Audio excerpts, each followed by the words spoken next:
video pembelajaran Praba TV. Kali ini kita masih membahas tentang fungsi dan kali ini yang akan kita bahas yaitu tentang komposisi fungsi. Sebelumnya kita sudah belajar tentang aljabar fungsi, mulai dari penjumlahan, pengurangan, perkalian, dan pembagian. Oke, komposisi fungsi. Bahasa mudahnya bisa kita katakan bahwa komposisi fungsi itu memasukkan suatu fungsi ke fungsi lain. Nah, jadi berbeda dengan aljabar fungsi ya. Nah, di sini akan kita analogikan dengan proses pembuatan baju. Di mana yang pertama kita akan menyiapkan benang terlebih dahulu. Nah, benang ini akan kita proses menggunakan mesin jahit satu yang akan menghasilkan kain. Nah, kain ini kemudian kita proses lagi menggunakan mesin jahit 2 sehingga akan dihasilkan baju. Nah, proses dari benang menjadi baju ini kita sebut dengan proses pembuatan baju. Oke. Nah, proses pertama kita sebut dengan fungsi F. Untuk proses yang kedua kita sebut dengan fungsi G. Proses pembuatan bajunya kita sebut dengan fungsi H. Nah, maka bisa kita katakan bahwa fungsi H ini didapatkan dengan cara bagaimana? Dengan cara memasukkan benang ke dalam fungsi F ya dan menghasilkan kain. Kemudian hasilnya ini, si kain ini dimasukkan lagi ke fungsi G sehingga akan menghasilkan baju.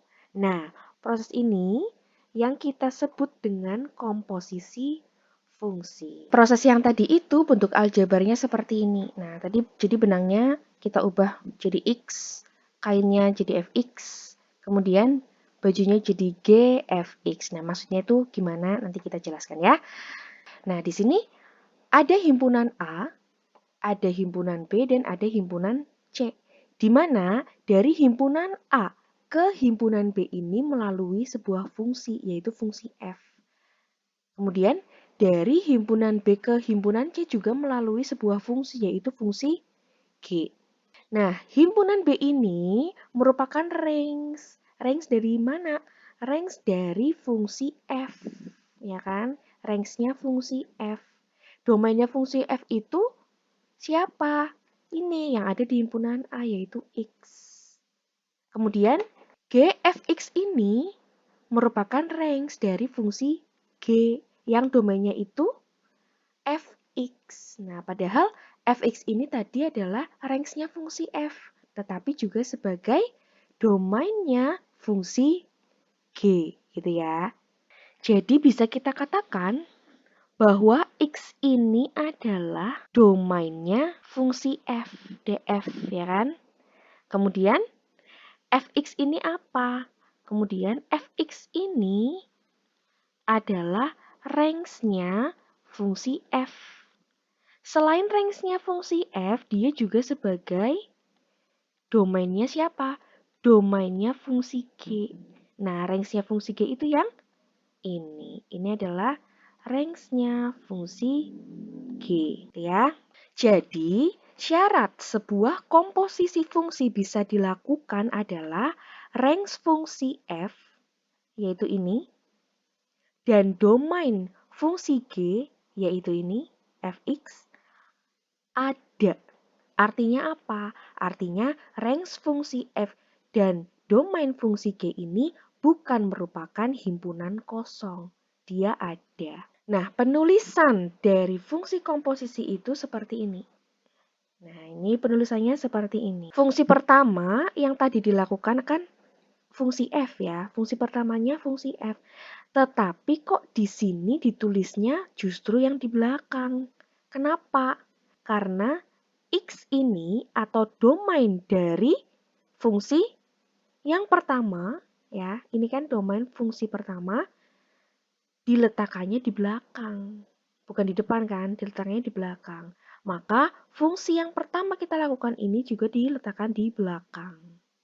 Jadi nanti operasinya urut dari belakang ke depan. Maksudnya gimana? Gini, operasinya itu urut dari X dimasukkan ke F gitu kan. Ini kan dari X diproses ke F gitu.